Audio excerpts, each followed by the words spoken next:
विधानसभा निवडणूक 2024च्या कालावधीत उत्कृष्ट कामगिरी केल्याबद्दल राहुरी राज्य उत्पादन शुल्क विभाग निरीक्षक विभागाच्या संपूर्ण स्टाफचा अधीक्षक प्रमोद सोनवणे यांनी सत्कार केलाय। राज्य उत्पादन शुल्क निरीक्षक राहुरी विभाग यांनी अवैध देशी विदेशी मद्य विक्री ठिकाणांवर 15 ऑक्टोबर 2024 ते 23 नोव्हेंबर 2024 या विधानसभा निवडणूक 2024च्या आचारसंहिता कालावधीत 58 गुन्हे नोंदवले आणि 62 आरोपींना अटक केली आणि अवैध मद्याची वाहतूक करणाऱ्या 5 गाड्या पकडल्या। एकूण 80,69,010 रुपयांचा मुद्देमाल जप्त केला आणि आरोपींवर गुन्हे दाखल केले।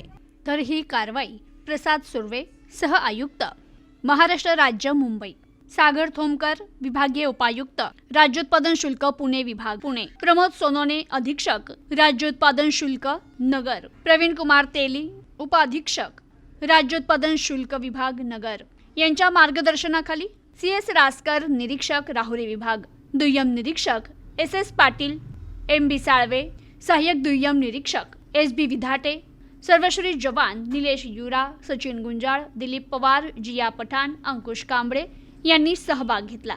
यापुढे देखील अशा प्रकारे सातत्याने कारवाई केली जाणार असल्याची माहिती CS रासकर निरीक्षक राज्य उत्पादन शुल्क राहुरी विभाग नगर यांनी दिली आहे। Bureau report news today 24।